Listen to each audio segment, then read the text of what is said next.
Olá, boa noite. Bem-vindos a mais um programa Resumo do Dia, o Jornal da Noite, aqui do seu canal Causa Operária TV, 24 horas no ar.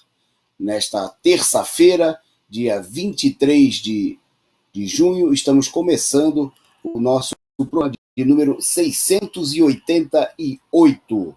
Destaques hoje na nossa programação. O avanço, a continuidade aí da crise entre as alas da burguesia, a crise econômica, vamos falar aí da movimentação na Bolsa, depois de toda a crise instalada aí com as medidas instaladas, na realidade, pela política de ataques, né, ao povo brasileiro adotada aí à frente da Petrobras, e o governo Bolsonaro procurando fazer uma encenação de que vai aí resolver essa situação e que está para lá de fora de controle, né, garantindo apenas o lucro e os ganhos dos grandes capitalistas que lucram aí com a gasolina a quase R$ 6 o litro em algumas regiões do país, uma situação totalmente fora de controle. Bom, nós vamos falar dos últimos acontecimentos que mostram aí a ditadura do judiciário avançando, com um tribunal, agora tribunal estadual, Tribunal de Justiça do Rio de Janeiro, determinando cassação de mandato de deputado federal, né? A explosão da pandemia em todo o país, né, por detrás da encenação dos governos genocidas de Bolsonaro, Dória, Cláudio Castro no Rio de Janeiro, Zema e por aí afora, toda a direita no país, a situação fora de controle e a pandemia atinge números cada vez maiores, e mesmo com esses números sendo aí totalmente suspeitos, falsificados, como a gente sabe. Bom, e vamos falar também da mobilização, do chamado aí aos atos no próximo dia 27, sábado, dia de sair às ruas pelos direitos políticos do ex-presidente Lula, por Lula candidato e por Lula presidente, né? Uma alternativa própria e independente dos trabalhadores diante da crise.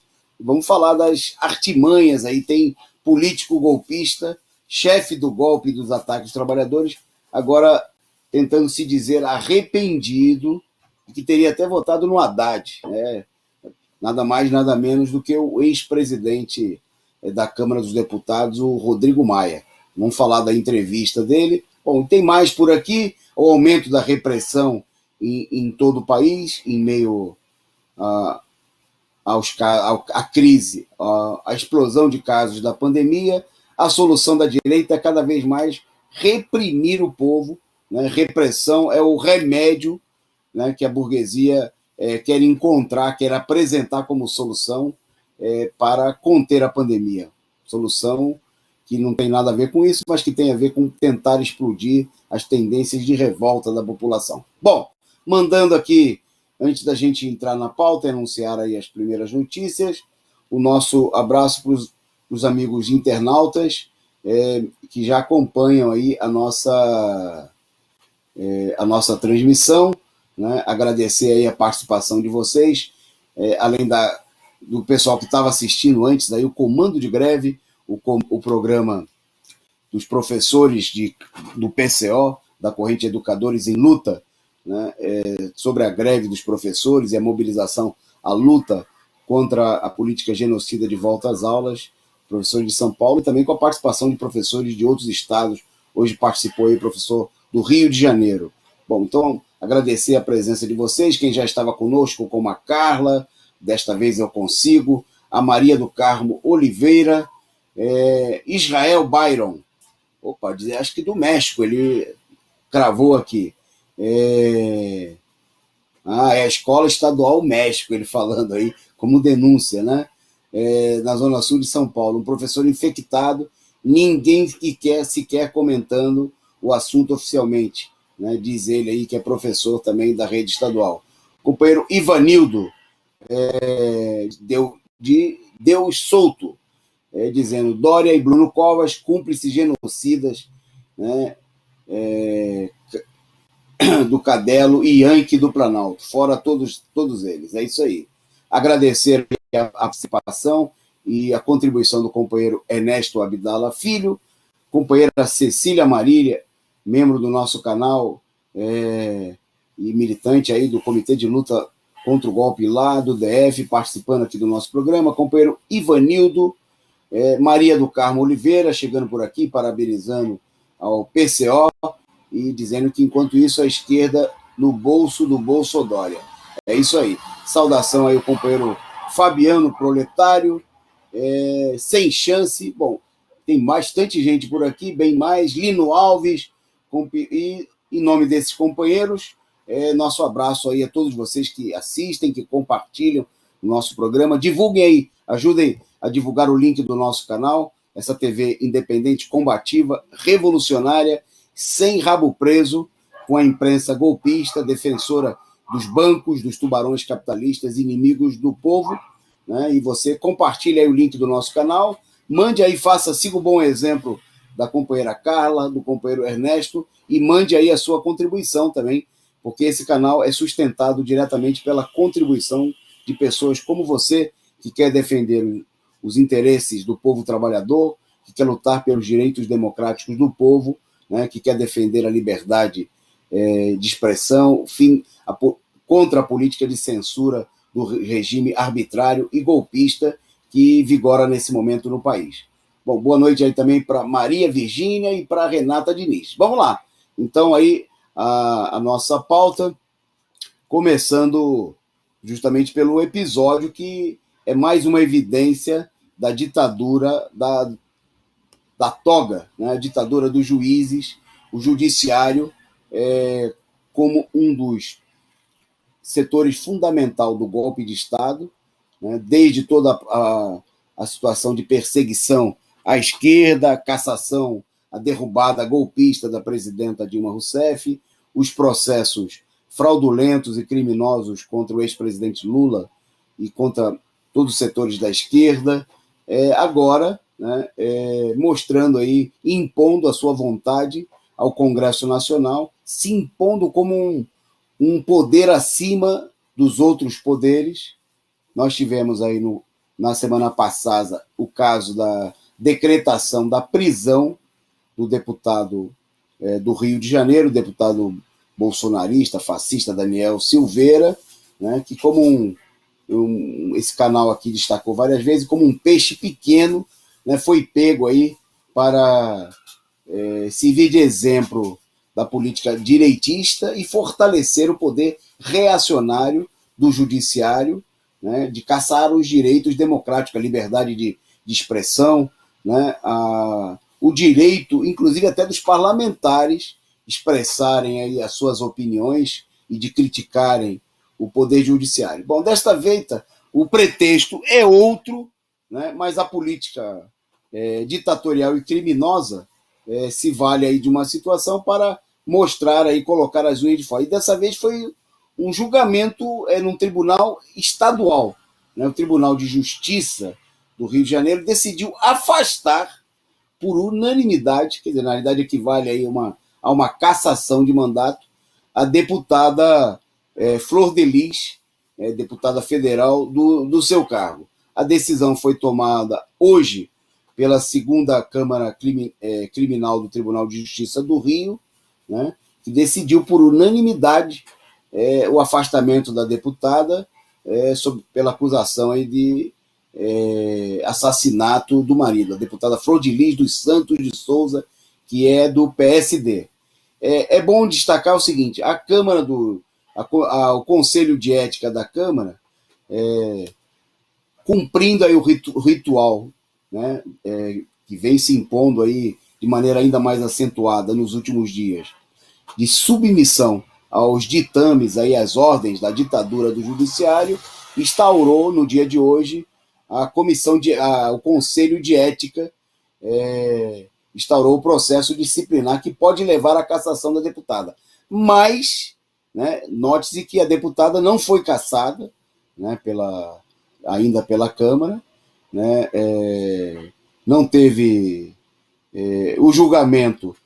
Trata-se de um tribunal de segunda instância, do qual ainda cabe recurso da decisão, quer dizer, não há o trânsito em julgado, mas o judiciário está se mostrando aí todo poderoso, né, diante da política adotada sem contestação, inclusive pela maioria da esquerda, que diz amém a essa política ditatorial, que obviamente tem a ver com reforçar o poder mais antidemocrático da República, sem nenhum controle popular, e que nos últimos anos foi um pilar fundamental da violação da própria Constituição e da cassação dos direitos democráticos do povo brasileiro. Veja-se o caso do ex-presidente Lula, né, onde há nesse momento aí uma desmoralização total e absoluta das penas impostas de maneira criminosas ao ex-presidente, e a gente vê aí todo o esforço a tentativa do judiciário, com o apoio da imprensa golpista, né, que vai fazendo alarde, propaganda dessas medidas, como se a gente estivesse aí diante de um processo de moralização, o que nem de longe significa essa situação. O que nós estamos vendo aí é a tentativa de estabelecer uma cortina de fumaça, né, e de fortalecimento dos poderes ditatoriais do judiciário, né, ao ponto até de um tribunal de segunda instância, né, um tribunal estadual, se colocar no direito de cassar o mandato de um deputado estadual. Né. Uma atitude, uma violação aberta. É bom lembrar que a deputada tem direito ainda a uma série de recursos, né, junto a instâncias superiores, e nós estamos vendo aí está sendo implementado, né, uma série de normas impostas, inclusive pelo próprio judiciário, no último, né, bem como a violação de preceitos constitucionais. Não há nem sombra, né?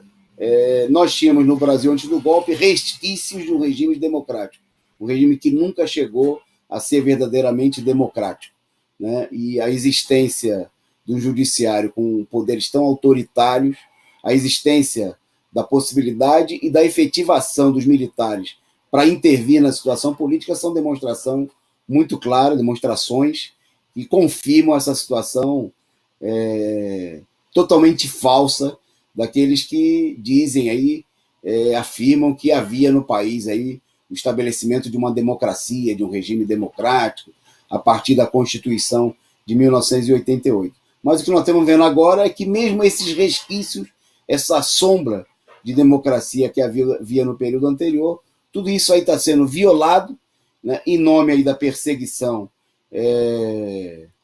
a setores da esquerda, como aconteceu com o companheiro Lula, e agora, né, a gente vê, inclusive, que todo o período que o judiciário está para violar, né, profundamente, aí, atacar duramente a população, né, atacando setores que têm representatividade popular, como é o caso da esquerda, eles adotam aí alguma meia medida contra a direita.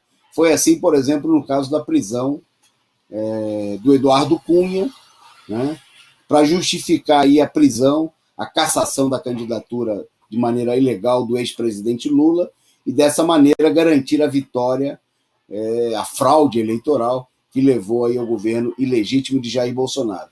E agora nós estamos vendo que o judiciário, desmoralizado por completo, né, diante da desmoralização da fraude da Operação Lava Jato, né, adota como medida agir contra esse ou aquele setor para preparar aí a manutenção da fraude, a manutenção do golpe, né, inclusive com as articulações feitas em torno de negar a restituição plena dos direitos políticos do ex-presidente Lula. É preciso denunciar essa fraude, o caráter ditatorial dessas medidas, né, e não é porque a ditadura, né, é imposta aí com medidas contra elementos de partidos de direita, como é o caso do deputado PM Daniel Silveira, do PSL do Rio de Janeiro, e agora da deputada Flor de Lis, do PSD, que quem defende de maneira consequente os direitos democráticos do povo brasileiro pode se colocar ao lado das medidas, como infelizmente, vergonhosamente, vem fazendo aí setores da esquerda pequeno-burguesa e burguesa, né? Inclusive muitos deles que já foram vítimas, né, dessa cassação de direitos, como o caso setores do PT, do PCdoB, e com certeza que serão vítimas, né, dessa política, porque o reforçamento do judiciário não vai garantir, né, do poder ditatorial do judiciário, não vai garantir nada de bom para o povo brasileiro, nada de bom para a esquerda, nada de bom para ninguém que defenda aí os interesses da população. Bom, é isso aí, ditadura total da toga. Vamos em frente. O Bolsonaro, né, em meio aí a crise interna do governo, expressão da crise da burguesia, né, a nomeação de substituto para o pau-mandado do imperialismo à frente da Petrobras, o Castelo Branco, né, o homem de confiança das companhias, dos especuladores que detêm aí a maioria das ações da Petrobras, né, mais de 72% das ações da Petrobras estão há muito tempo, né, na mão de grupos privados, né? O governo detém apenas a maioria das ações com direito a voto, que ainda lhe garante, né, a nomeação da direção da empresa, mas o que tem sido feito, obviamente, ainda mais depois do golpe de Estado, com a nomeação de verdadeiros entreguistas que estão privatizando, destruindo a empresa, né, a favor dos interesses das grandes companhias petroleiras e garantindo o lucro, né, através dessa política de dilapidação dos do grupo reduzido de capitalistas, né, a maioria, muitos deles estrangeiros, que dominam e que detêm essas ações da Petrobras. Como resultado disso, quem paga a conta é a população, né, todo o povo brasileiro, também os trabalhadores que dependem aí, do transporte, seja como meio de locomoção, da gasolina, do combustível, seja dos trabalhadores do setor de transporte, os caminhoneiros, né, que viram aí a gasolina disparar em todo o país, né, chegando aí em alguns lugares aí perto de R$6, né, para garantir o lucro dos acionistas, dos especuladores.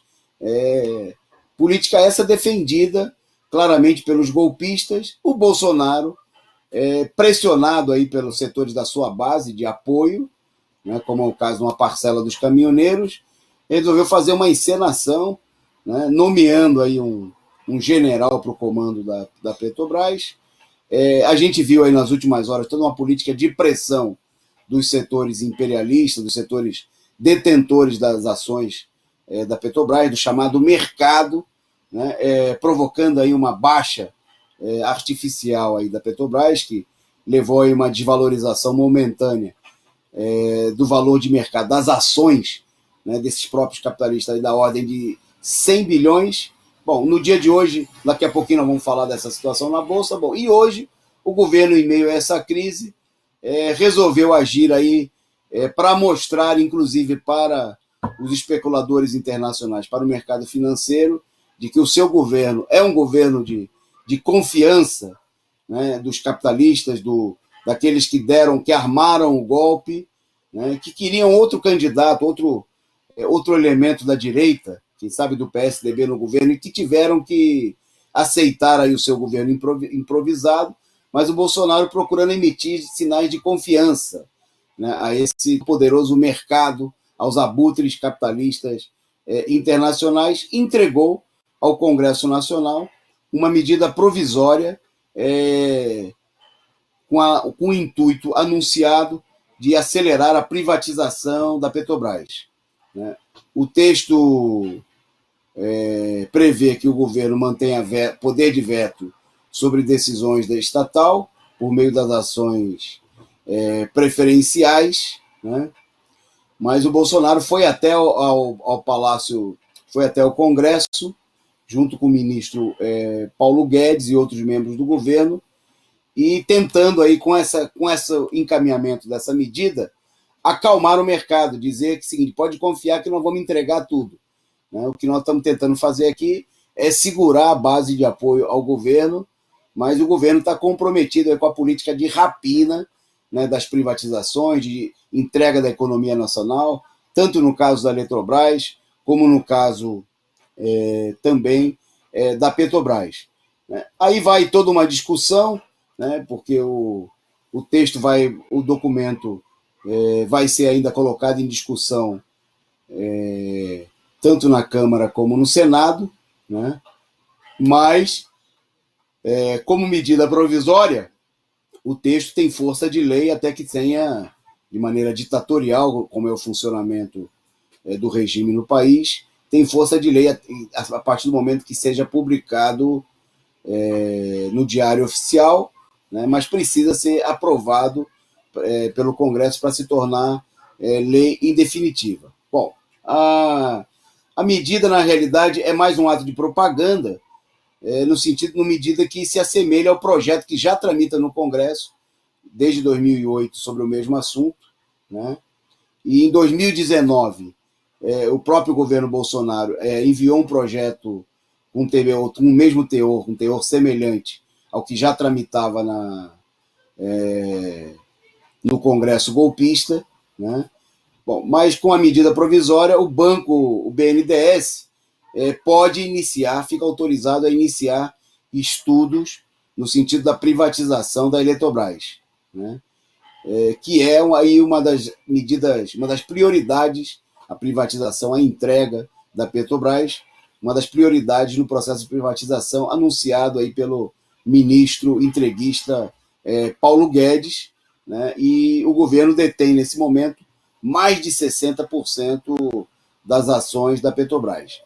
É a tentativa de criar aí um processo de restabelecimento de confiança, com mais entrega de um setor-chave, de uma empresa-chave na área de energia, né, que foi aí largamente devastada com as privatizações da era FHC, né, e contra o que é necessário levantar uma mobilização.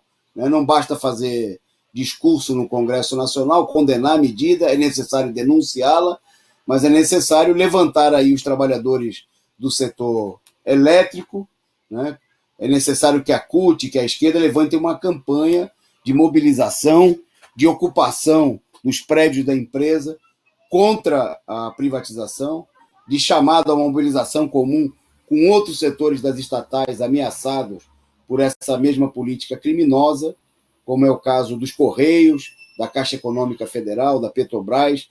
É preciso colocar, né, a mobilização dos trabalhadores na rua contra a política de privatização e de entrega da economia nacional, não só do governo Bolsonaro, mas de toda a direita golpista, emblocada, unificada em torno dessa política de destruição, de entrega da economia nacional. Bom, seguindo na nossa pauta, o Brasil completou hoje, passou da marca de 248 mil mortos, né? O Brasil, o país registrou a terceira maior média de mortes por Covid em toda a pandemia, né? E a segunda maior no ano de 2021. Nos últimos 7 dias, a média alcançou a marca de 1.095. Nós temos aí praticamente a média de 1.100 mortos por dia, isso com os números totalmente subnotificados, falsificados aí, pelos governos estaduais e pelo governo federal, com o apoio da imprensa golpista. A marca registrada hoje só não é menor do que a de 14 de fevereiro deste ano, quando a média alcançou aí a marca de 1.105. No entanto, nas últimas 24 horas, foram mais de 1.300 mortos, né? Com o país aí registrando isso sempre, é bom lembrar, com os números falsificados aí divulgados pelo governo. Vocês veem aí na tela, né, os dados apontados aí pelo consórcio da imprensa golpista, 1.370 mortos no dia de hoje, né? O país aí alcançou isso aí no balanço fechado aí no começo da noite pelas secretarias estaduais de saúde e pela imprensa golpista, 248.646 mortos. O número de casos nas últimas 24 horas, né, mostra aí a situação de aceleração em todo o país, mais de 63 mil novas infecções, né, em números oficiais, número que a gente sabe que é extremamente subnotificado, porque no país só a testagem, quando a pessoa já está estribuchando, né, sofrendo gravemente da doença, que a maioria da população consegue ser testada, né, em muitos casos o exame demora vários dias para sair o resultado, e as pessoas morrem antes de que o resultado seja apurado, mas o fato é que há uma situação geral de superlotação das UTIs em vários estados, em várias cidades do país, né? Como é o caso de São Paulo, né? E essa marca de 1.370 mortos e 63 mil casos num dia mostra aí a situação totalmente fora de controle. Bom, um outro dado importante que mostra a paralisia total dos governos genocidas diante da situação são os dados a respeito da vacinação, né? Tem aí o mapa destacado aí pela nossa produção, né?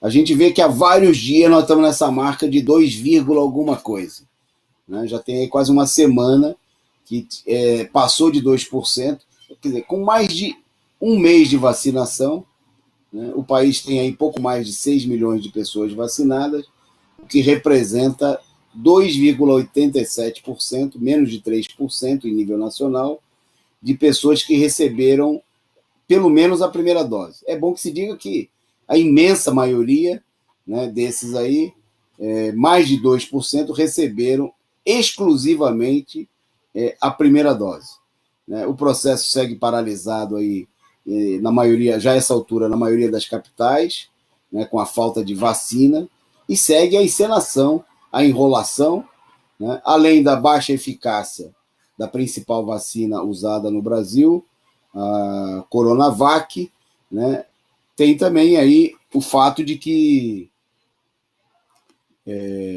essas vacinas, né, não mostram aí, não tem nenhuma eficácia comprovada contra a nova cepa da Covid que se espalha pelo país, né? Já 17 estados, pelo menos, já identificaram casos da presença da nova cepa, né?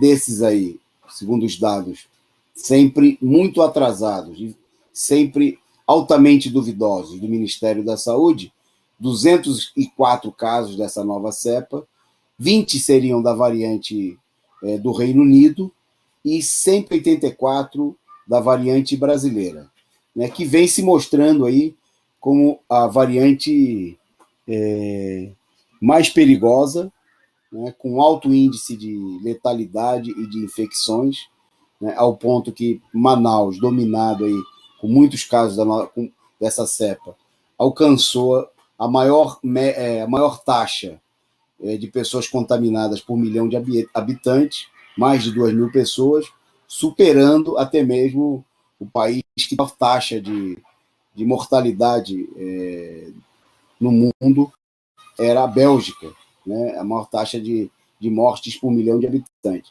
Se fosse um país, Manaus superou a taxa da Bélgica, e o Brasil, nesse momento, já deteria o primeiro lugar com Manaus e o segundo lugar com o Rio de Janeiro, né?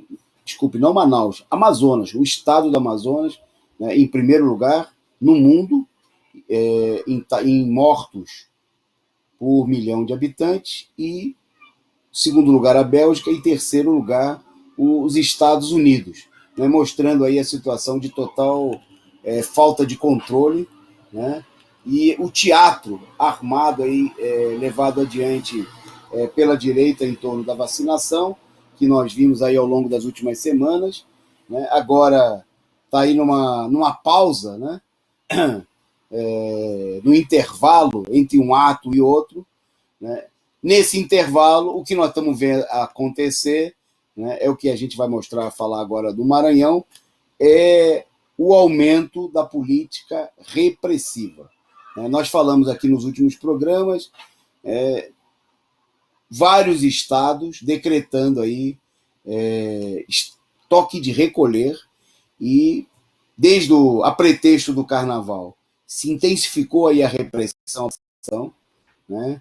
A violação, inclusive, das casas, com a polícia entrando aí em festas, né? Para reprimir aí pessoas que estavam em locais fechados, né? Em locais particulares, né? Não há mais nenhum respeito à lei, né?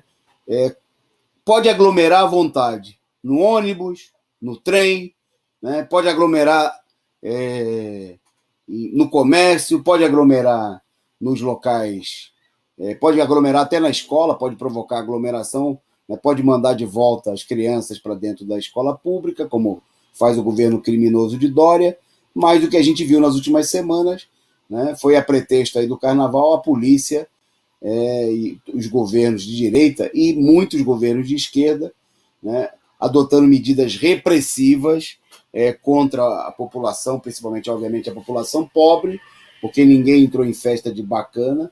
Bom, e desta feita, depois do toque de recolher, na Paraíba, no Ceará e na Bahia, nós temos aí as manifestações lá do Ministério Público da Defensoria Pública no Maranhão, né, pedindo a adoção de mais medidas de repressão, de contenção da própria população, que vão no sentido, né, de uma medida que vem sendo muito adotada, né, que é a política de contenção da liberdade de circulação das pessoas, de repressão. O Estado que não adota nenhuma política efetivamente, né, de garantir, né, atendimento à população, de garantir testes, né, de garantir aquelas medidas efetivas que deram algum resultado em países que controlaram a situação, agora endurece, né, toma atitudes cada vez mais ditatoriais contra o povo, na medida, agindo contra o direito, inclusive, já totalmente limitado, de ir e vir da população, né, caçando aí, adotando medidas como lockdown, né, que não vão no sentido nenhum efetivo de conter nada, simplesmente no sentido de que o Estado não faça nada e obrigue a população aí de maneira ditatorial a ficar em casa, né? Bom, no caso do Maranhão, a Defensoria Pública, já ia cobrando do governo mais medidas nesse sentido, né? Há uma pressão grande para que todos os governos aí adotem medidas de repressão à população. A gente sabe aí que os governos, como é o caso do governo Flávio Dino, várias vezes adotaram essas medidas restritivas, né? Não há nenhuma política de cobrança, nem da parte dos governadores de esquerda, de denunciar a política criminosa, né, do governo federal, no sentido de garantir, por exemplo, a ampliação do atendimento médico, de garantir testes em massa para toda a população, né, de garantir a vacinação, absolutamente nada, né? O que a gente tem como é o caso do Maranhão, pedindo novas restrições, né? Por exemplo, a proibição já foi solicitado, depois de ter decretado aí durante o carnaval a proibição de atividades em bares e restaurantes, né? A Defensoria está pedindo aí lockdown de 14 dias, né? A suspensão de todo tipo de festas, né? Ninguém vai, como eu disse, não há nenhuma medida efetiva para conter, por exemplo, a superlotação de ônibus, nenhuma empresa vai ser multada por transportar aí a população como sardinha em lata, né? A gente não vai ver em São Paulo aí o metrô, a CPM, a CMTU e outras em transporte público e privado, ou no Rio de Janeiro, a Supervia, né, e por aí vai, pelo país afora, nada, né, nenhuma medida de contenção dos capitalistas que promovem essa política de verdadeira aglomeração, de superlotação. Mas a política se intensifica no sentido de repressão à população, ao povo trabalhador, né?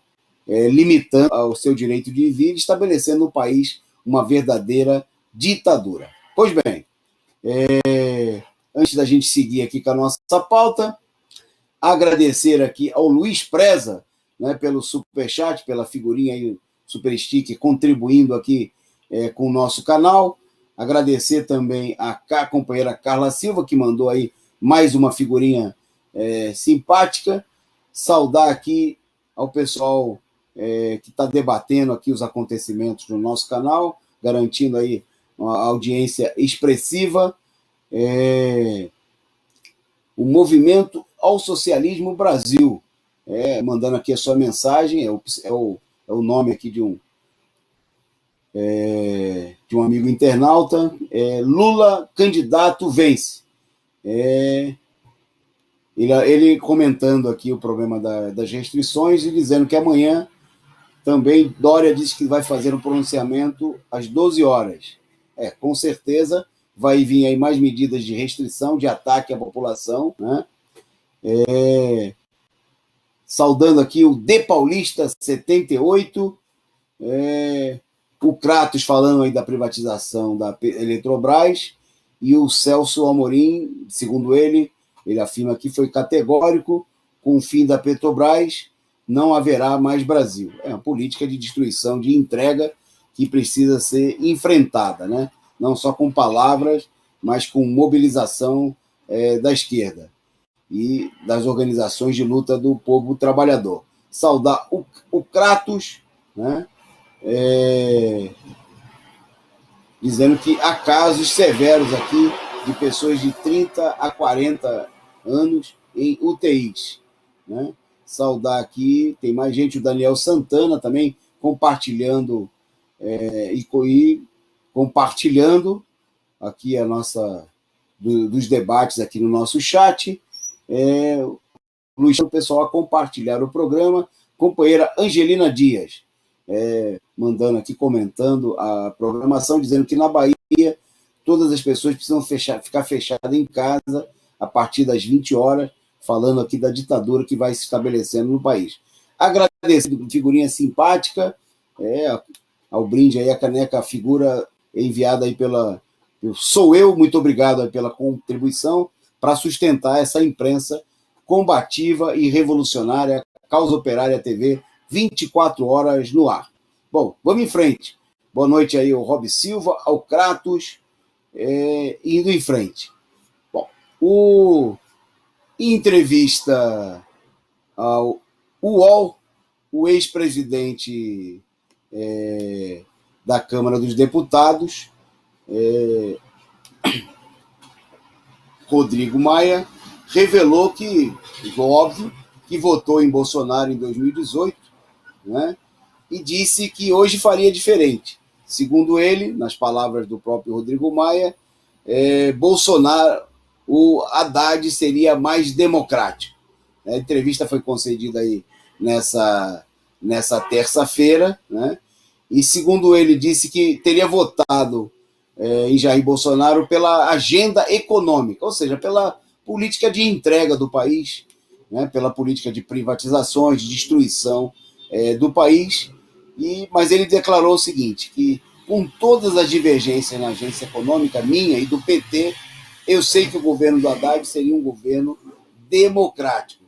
Cinismo, cara de pau aí do presidente da Câmara dos Deputados. É bom lembrar, né? Não estamos falando aqui de qualquer figura. O Rodrigo Maia foi aquele que comandou aí, pessoalmente teve um papel decisivo na aprovação de todas as medidas aí contra os trabalhadores e o povo brasileiro, como os casos da reforma trabalhista, ainda no governo de Michel Temer, né? Da reforma da Previdência, pelo qual ele recebeu de Bolsonaro aí o título de general da reforma da Previdência, foi saudado aí por Bolsonaro, né? Quando eles, inclusive, anunciavam que estavam namorando, ele e o Bolsonaro, né? Um namoro político, tamanha era o entendimento com o governo. O Rodrigo Maia foi também aí, que procura agora posar de democrático, ficou sentado lá durante o seu mandato à frente da Câmara dos Deputados, né, de quase 60 pedidos de impeachment protocolados na Câmara dos Deputados, né, contra o presidente ilegítimo Jair Bolsonaro, e não tocou nenhuma dessas medidas à frente, né, manteve, e agora, obviamente, ele que é um dos patronos aí da política, um dos articuladores da política de frente ampla, de procurar capturar a esquerda, conter a esquerda, para que a esquerda não tenha uma intervenção independente nas eleições, né, se dizendo aí que se estaria disposto a rever, se voltasse no tempo, como ele não vai voltar, né, é uma encenação de afirmar que não, desta feita não votaria o Bolsonaro. Ele que está aí em entendimentos, foi convidado aí pelo governador de São Paulo, João Dória, a entrar no PSDB, né, discute aí com outros partidos, aí se fala até do PSB, entre outros, a possibilidade de saída do DEM, depois, né, que a política que ele procurou impulsionar, aí de fazer o sucessor na Câmara dos Deputados e de articular um bloco da direita golpista em torno da candidatura do deputado Baleia Rossi, do MDB, com a esquerda, né, esse projeto naufragou e praticamente contando com um voto majoritário apenas da esquerda, né? É bom lembrar que os partidos golpistas, partidos tradicionais da direita, como o caso do próprio partido do deputado Rodrigo Maia, o DEM, abandonaram totalmente o barco dessa candidatura e se bandearam aí para o lado da candidatura do deputado do Centrão, né, apoiado inclusive pelo Bolsonaro, o deputado Arthur Lira, né? E aí, sem espaço, né, junto a esse setor, e buscando aí resgatar, está procurando aí resgatar alguma, né, falsa credibilidade, que ele não tem nenhuma e não merece, né, para manter aí a articulação da política de uma frente com setores da esquerda golpista, da direita golpista, desculpe, com a esquerda, com o claro objetivo de manter aí amarrada a esquerda, para que a esquerda não tenha um posicionamento independente. O Rodrigo Maia e outros chefes da direita sabem muito bem, né, que se a esquerda não aceitar essa política, né, essa política de frente ampla com a direita golpista, como defendem aí o PCdoB, como defendem o PSOL, setores da direita do PT, né, se a esquerda se unificar em torno de uma candidatura própria, uma candidatura de luta, como é o caso da candidatura do ex-presidente Luiz Inácio Lula da Silva, né, essa política defendida pelo Rodrigo Maia, essa articulação que ele tenta fazer com outros setores da direita, está fadada ao fracasso, né, como inclusive já evidenciaram aí muitos setores da própria direita golpista, do próprio bloco, né, ao qual pertencia o deputado, que se mostraram aí já totalmente favoráveis a apoiarem aí a candidatura, a própria candidatura de Jair Bolsonaro em 2022. Vai ficando cada vez mais evidente. E aí o aceno, não só do Rodrigo Maia, né, o afago aí para o Haddad, como, da mesma maneira como foi feito aí pela imprensa capitalista, que gostou aí de ver o Haddad de ver aí o Haddad se lançando candidato, né? Porque gostariam de que o PT abandonasse a perspectiva de lutar pela candidatura do Lula, que a esquerda abandonasse essa perspectiva de uma candidatura que expresse a luta dos trabalhadores e do povo brasileiro contra o golpe de Estado. Está aí o Rodrigo Maia fazendo um aceno, dizendo que não votaria no Bolsonaro, mas votaria no Haddad, né?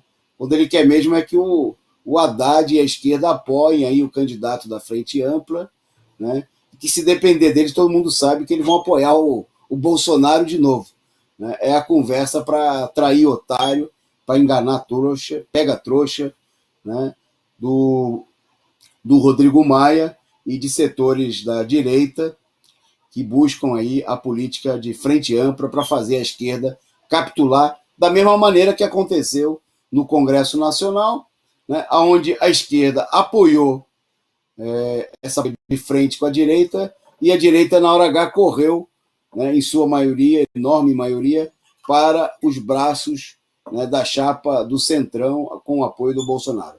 Agradecer aí ao superchat do companheiro Ernesto Abdala Filho, né, a todo o pessoal mandando aqui as suas mensagens aqui no nosso canal, participando do programa. Bom, destacando agora os números da oscilação no mercado, né? Mostrando claramente que a queda provocada pela iniciativa dos especuladores na Bolsa era chegar a um acordo, um entendimento, forçar o Bolsonaro a deixar mais evidente, né, a sua política de capitulação diante dos especuladores.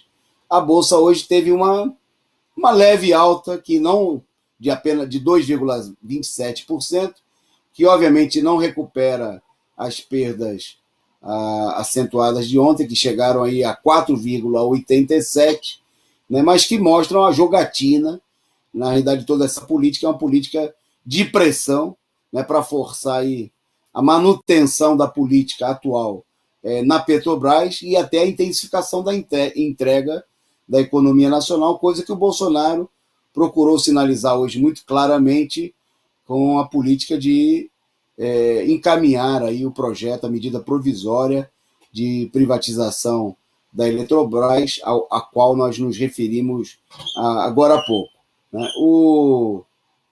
Nessas condições aí, o dólar chegou a cair 0,21%, depois de ter subido mais de 1% no dia de ontem e ter superado aí a marca de R$ 5,50, né? Os papéis da Petrobras, obviamente, no meio dessa jogatina, puxaram a alta, né, e chegaram a subir as ações preferenciais 12,7%, enquanto as ordinárias, né, aquelas que têm direito a voto, mas que não são votos suficientes para barrar a nomeação feita pelo governo, que tem a maioria dos votos, essas aí tiveram altas de 8,96%, 4% a menos do que os papéis preferenciais, né? Bom, o dólar continuou cotado a 5,45, né? Mesmo tendo chegou a operar em alta de 2% e caiu aí 0,2%, mostrando a oscilação, né, a jogatina que estão metidos aí os capitalistas, né? O que menos interessa é a situação do povo.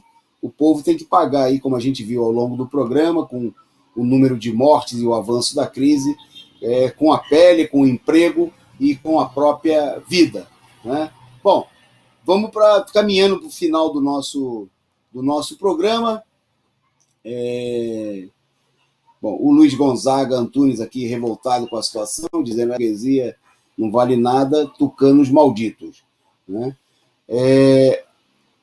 Destacando agora, né, queria já frisar com vocês que no próximo sábado, né, dia o coletivo, o Comitê Nacional Lula Livre está chamando aí as atividades de protestos, né, contra a criminosa Operação Lava Jato, em defesa dos políticos de Lula, né? E o PCO, que integra aí o comitê, se soma a essa iniciativa e propõe aí sair às ruas, né, realizar ato com os devidos cuidados sociais e proteções, mas ocupar as ruas, porque, obviamente, nós estamos vendo aí que esperar pelo STF, né, e realizar apenas medidas de protesto na internet, obviamente isso aí, essas medidas limitadas não dão conta de levantar a mobilização necessárias, né, para conquistar aí a devolução dos direitos políticos do Lula. Nós estamos vendo aí, nas últimas semanas, cresceram aí as denúncias, né, nas últimas aí, a defesa do ex-presidente Lula divulgou aí e utilizou como mais parte dos recursos que vem apresentando aí ao STF, as conversas em que o Dallagnol articula, inclusive, com outros procuradores, né, dizendo assim, não precisa cumprir a lei, não. Se não foi feito aí, se não foi pego o depoimento, vamos fazer assim mesmo. Faz de qualquer jeito. O importante é incriminar o Lula. É o vale tudo da Lava Jato, né, é a política criminosa. Bom, e aí, diante dessa situação, é preciso a mobilização, né? Mais do que nunca, a situação de caos, de colapso do país econômico, o caos sanitário, né, com mais de 200, o país chegando perto de 250 mil mortos, que na realidade a gente sabe que são mais de 300 mil, né, segundo os próprios institutos universitários, instituto de pesquisas, e declarações até dos ex-ministros de saúde do Bolsonaro, né, que disseram que os casos devem ser pelo menos 30% maiores do que os divulgados, né?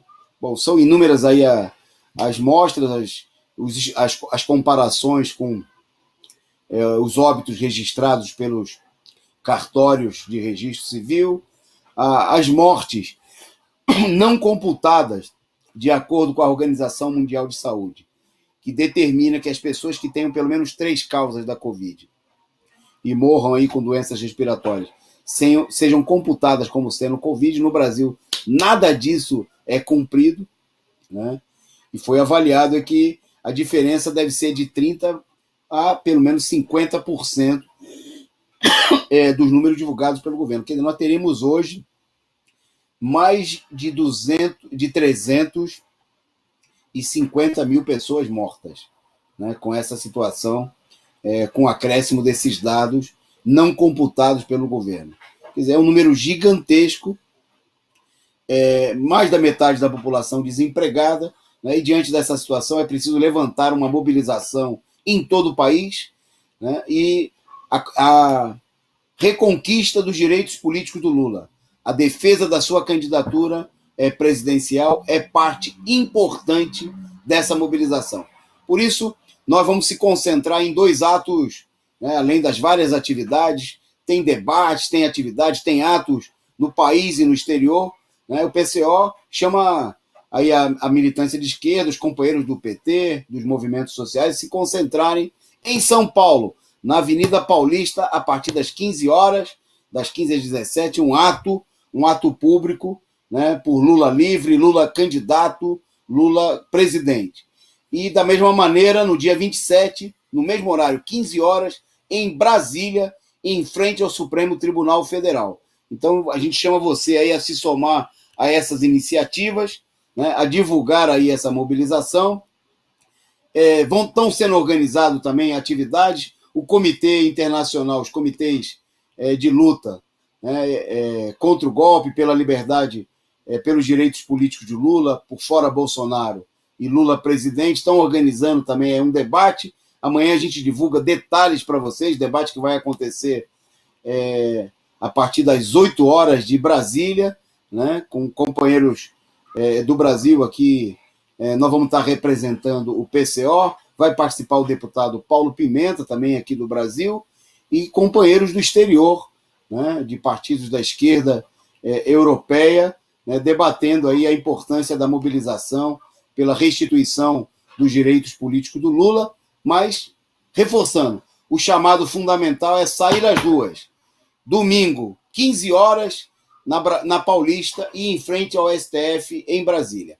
Nós vamos ficando por aqui, encerrando mais um resumo do dia, agradecendo aí a participação dos nossos amigos internautas, né? Os chats aí, agora mais uma contribuição aí da companheira Carla Silva, que está à frente aí, como outros companheiros do Comitê Internacional, da organização aí da convocatória no Reino Unido, na Europa e em outros países, né, do debate internacional que acontece na sexta-feira. Amanhã a gente divulga aqui o card, o link, né, para você ficar por dentro. Se você quiser acompanhar esse debate, você vai poder também assistir, participar, né, você que está nos assistindo aí de fora do país ou mesmo aqui no Brasil. Um abraço a todos vocês, uma boa noite. Acompanhe aí a programação da Causa Operária TV, 24 horas no ar, né? Notícias, cultura, né? Programas os mais variados aqui, de um canal independente, combativo, revolucionário. Né? Destaque aí na nossa programação. Amanhã, né, a partir das 9 horas, tem reunião de pauta. Então, nossa programação segue. Né? Você pode continuar aí vendo outros programas aqui da nossa grade, seja em representação ou ao vivo. Né? E amanhã a gente volta às 20h30 com mais um resumo do dia. Boa noite.